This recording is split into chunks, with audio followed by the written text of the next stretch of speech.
Hi, my name is Miles Thomas, and today I will be talking about vermicomposting.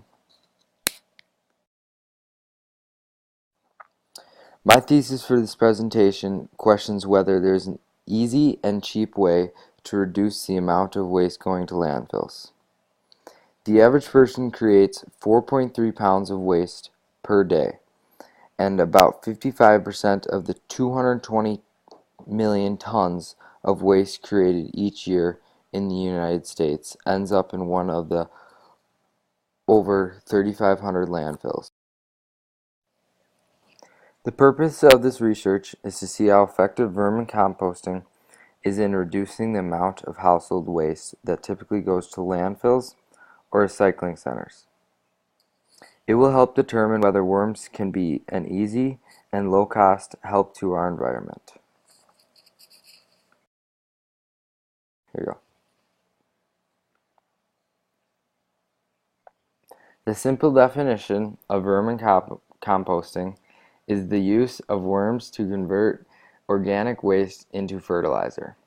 By managing vermicomposting, you are basically speeding up nature's process of breaking down organic. In my research, I found that 90% of household waste can be recycled in some way. Additionally, 60 to 70% of home waste is considered organic, also known as worm food. The most shocking statistic I found was that the amount of trash Americans throw away has more than doubled in the last 30 years. These statistics indicate that there is a huge need to reduce the amount of waste we are producing, or at least find an alternative ways of getting rid of the waste. I found that red worms are best for vermicomposting. Even though they need to be kept in the dark and they don't eat animal bones, meat, cheese, butter, salad dressing, glossy or colored paper, or greasy foods, they still have many benefits.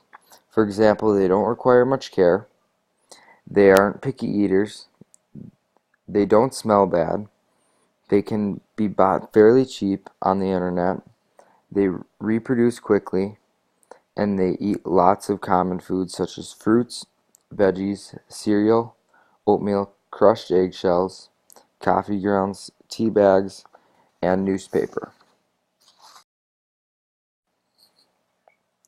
The materials needed for a home vermicomposting system are 1,000 worms, dirt, 5 gallon bin with a lid, organic garbage, a dark room, 2 pounds of newspaper, a drill with a 1/8 inch bit, garbage bags, 6 pints of water, and a scale.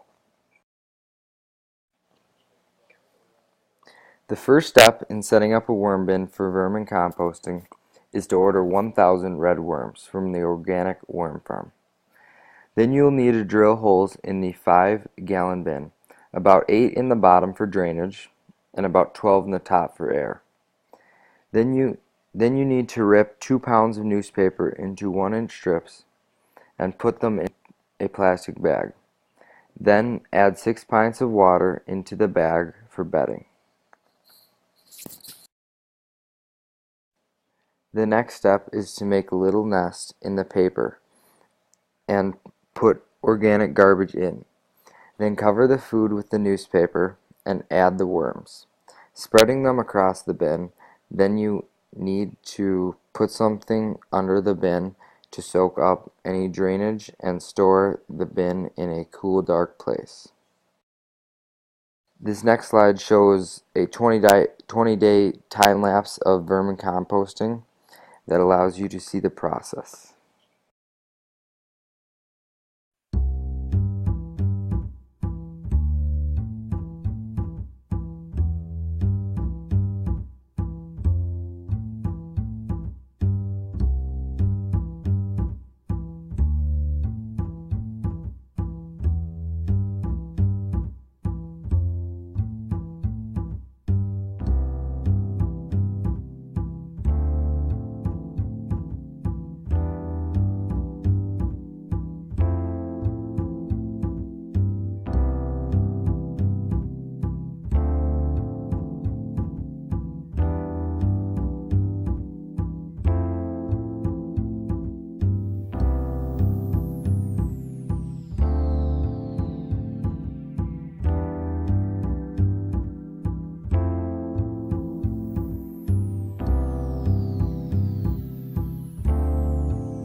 dirt that worms leave behind is worth a lot of money. It is very nutrient-rich soil, so it provides an excellent growth medium for all kinds of plants. According to one statistic, up to 60 to 70% of our trash is considered organic waste that could be fed to worms, which means less cramming the trash into the garbage bin. Additionally, the less there is in the landfill, the better it is for the environment.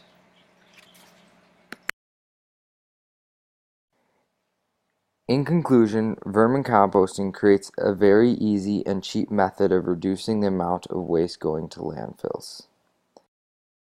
Here's the sources I used to create this presentation.